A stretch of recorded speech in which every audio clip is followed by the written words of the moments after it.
Gedung Dewan Megatown. Pagi ini gedung Dewan di Megatown tidak seperti biasanya. Ada banyak orang-orang kaya dan berpangkat yang datang kali ini. Bahkan ada juga beberapa wajah yang tidak menunjukkan bahwa mereka adalah orang lokal, juga turut hadir dalam keramaian tersebut. Ini menandakan bahwa sebentar lagi akan berlangsung sebuah acara yang akan menyita perhatian publik. Di luar halaman gedung kini tampak mobil-mobil mewah berbaris dengan rapi di area parkir dengan berbagai merek dan jenis. Sebenarnya ada apa sehingga pagi ini tidak seperti biasanya di gedung Dewan Megatown ini? Ini tidak lain adalah bahwa pemerintah daerah ingin melelang salah satu aset mereka yang cukup terkenal di kalangan masyarakat elit, bahwa Hotel Mega akan dilelang dengan harga pembukaan senilai $350 juta dan akan diperkirakan bisa meningkat sampai $600 hingga $700 juta Amerika.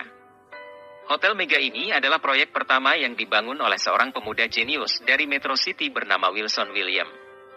Mengapa dia dikatakan jenius? Ini tidak lain adalah bahwa pemuda tersebut memenangkan tender proyek pembangunan hotel di Megatown ini ketika berumur 18 tahun. Hal ini yang sempat membuat gempar di kalangan para pengusaha ketika itu. Dapat dibayangkan betapa cerahnya masa depan Wilson William ini. Di saat anak-anak orang kaya yang lainnya sedang asik menghambur-hamburkan uang milik orang tua mereka, Wilson ini berbeda. Di usia yang masih remaja itu dia telah berhasil memenangkan tender proyek di Megatown.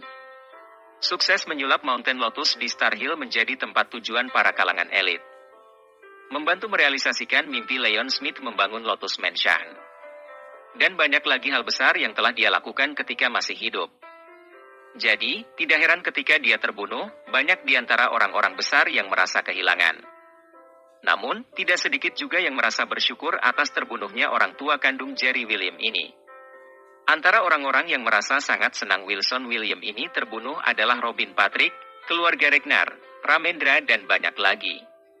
Kini, Hotel Bintang 6 yang terkenal itu menjadi tajuk utama media-media, termasuk beberapa stasiun televisi telah menerjunkan langsung para wartawan terhebat mereka bagi meliput acara yang penuh gengsi ini. Mobil sport Aston Martin Vantage itu meluncur laju memasuki area parkir di gedung Dewan tersebut dan tepat berhenti bersebelahan dengan mobil mewah Rolls-Royce. Tak lama kemudian tampak dua orang pemuda keluar dari mobil tersebut dan mulai berjalan hendak memasuki aula Dewan yang telah ramai dihadiri oleh para kalangan pengusaha elit. Sesampainya mereka di depan pintu masuk, seorang panitia yang bertugas menyambut para tamu kini terlihat membungkuk hormat dan berkata, "Selamat datang tuan-tuan muda. Bisakah Anda menunjukkan kartu undangan yang membuktikan bahwa Anda berdua adalah tamu undangan?" kata sang resepsionis itu. Salah satu dari kedua pemuda itu mengangguk dengan senyum ramah lalu menunjukkan kartu undangan VIP berwarna emas kepada resepsionis tersebut. "Bisakah Anda menunggu sebentar tuan muda?" kata resepsionis tersebut. "Silahkan," kata salah satu dari pemuda itu mempersilahkan. Setelah memeriksa keaslian kartu undangan tersebut, sang resepsionis pun mempersilahkan kedua pemuda itu memasuki aula gedung Dewan tersebut dengan sangat hormat. Ketika kedua pemuda itu baru beberapa langkah memasuki aula tersebut, terdengar satu suara menyindir dengan bahasa yang sangat kasar. "Lihatlah 2 ekor beruk itu. Kemana seekor beruk yang lainnya?" "Hahaha," kata satu suara membuat kedua pemuda itu segera berpaling ke arah datangnya suara. "Oh, ternyata Tuan Besar Gorila dan Tuan Kecil Gorila juga telah mendahului kami," kata salah seorang dari pemuda itu dengan senyum menghina. "Sudahlah Daniel. Kita jangan melayani induk gorila.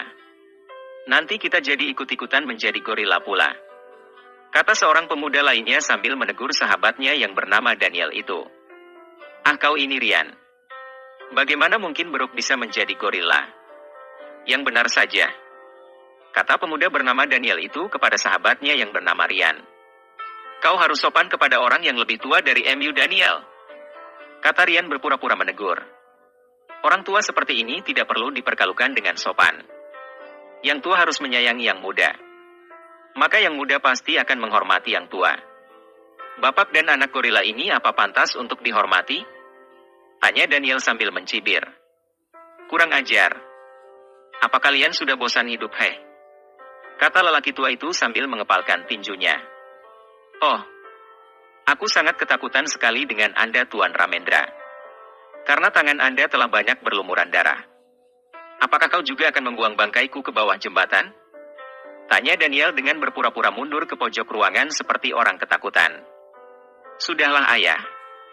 Jangan urusi kedua pemuda itu. Kata seorang lelaki setengah baya berusaha melerai. Benar kata Anda itu Tuan Robin. UPS. Saya salah. Maafkan saya. Maksud saya Tuan Robson Ramendra. Saya sedikit bingung. Bagaimana Robson Ramendra bisa menikah dengan Putri Ramendra? Apakah kalian menikah sedarah? Tanya Daniel lagi sambil memancing kemarahan kedua orang itu. Aku bersumpah jika bukan di sini tempatnya, aku pastikan bahwa aku sudah memotong lidah MU itu. Kata Robin sambil menunjuk ke arah Daniel. Anda mengintimidasi saya Tuan Robson? Apakah boleh saya berteriak kepada semua orang yang berada di sini bahwa Tuan Ramendra dan Robson Ramendra telah menindas dua anak muda utusan dari Future of Company? Tanya Daniel memberi ancaman. Tuan Ramendra, kedatangan kami kemari adalah untuk bertarung melawan Anda dalam pelelangan yang akan berlangsung tidak akan lama lagi. Sejujurnya bahwa kami tidak ada waktu untuk melayani segala macam omong kosong dengan Anda berdua. Kata Rian. Benar sekali. Dengan uang 500 juta dari Anda, aku akan mengikuti lelang tersebut. Kata. Daniel sengaja mengungkit kisah 500 juta uang Ramendra yang telah dia tipu. 500 juta katamu? Nah, segeralah pulang dan pakai popok MU dengan benar. Untuk acara pelelangan ini, aku bahkan telah menyiapkan lebih dari 500 juta. Kata Ramendra dengan pongahnya. Kenal lagi kau orang tua. Kata Daniel dalam hati. Kita lihat saja nanti apakah Anda layak dikatakan sebagai orang yang paling kaya di Megaton ini atau itu hanya sebuah pepesan kosong belaka. Kata Daniel lalu menambahkan, untuk memenangkan pelelangan ini, Tuan Besar Smith dan Tuan Besar William telah memberikan kepada kami kepercayaan yang besar untuk menghabiskan berapapun uang yang kami ingin habiskan. Ini karena Hotel Mega ini adalah hotel yang dibangun oleh anak dan menantu mereka. Sudah pasti hotel ini memiliki ikatan emosional di hati mereka. Kata Daniel lagi. Daniel tahu di mana letak kelemahan Ramendra ini. Oleh karena itu dia terus-terusan memberikan ciwar kepada Ramendra. Dan untuk saat ini, semuanya berjalan dengan sangat baik. Baru saja Ramendra akan berbicara, tiba-tiba seseorang menegurnya dari belakang. Tuan Ramendra, Tuan Robson. Apakah kalian telah lama sampai? Tanya suara itu. Oh, itu adalah Anda Tuan Richard. Kami juga baru sampai. Kata Robin. Mereka lalu bersalaman sambil diperhatikan oleh Daniel dan Rian. Ayo kita menyingkir Daniel. Ternyata benar kata Jerry. Cepatlah. Kata Rian sambil menarik tangan Daniel dengan paksa. Ada apa Rian? Tanya Daniel heran. Kau lihat orang yang baru datang itu? Tanya Rian. Ya. Itu kan Tuan Richard. Kata Daniel. Gunakan pikiran MU Daniel. Dia itu kan manajer kita. Dia jelas tahu bahwa perusahaan sangat bermusuhan dengan Ramendra Group. Tapi mengapa dia begitu akrab dengan musuh? Kau ingat apa yang dikatakan oleh Jerry kemarin? Tanya Rian. Oh, aku mengerti sekarang. Kata Daniel. Untung dia tidak memperhatikan kita. Ayo kita menyingkir. Kita perhatikan saja apa yang akan dia lakukan di sepanjang acara pelelangan nanti. Kata Rian. Kedua anak muda itu mulai berjalan dan menyelinap di antara kerumunan para pengusaha yang masih belum duduk di kursi masing-masing. Dari kejauhan kini Rian dan Daniel melihat beberapa orang yang mereka kenal mulai berdatangan, antaranya adalah Tuan Besar Jason Walker didampingi oleh Samson dan Lorna. Tuan Besar Aaron Patrick didampingi oleh Ivan. Tuan Jackson William didampingi oleh Kenny. Keluarga Regnar beserta Diana dan Tuan Syam yang sengaja menyamar sebagai wartawan. Melihat kedatangan ayah dan anaknya ini membuat Robin berulang kali membuang muka. Namun Tuan Patrick dan Ivan seperti tidak peduli. Dia terus saja melangkah mengabaikan Ramendra dan Robin yang terus memperhatikannya. Bersama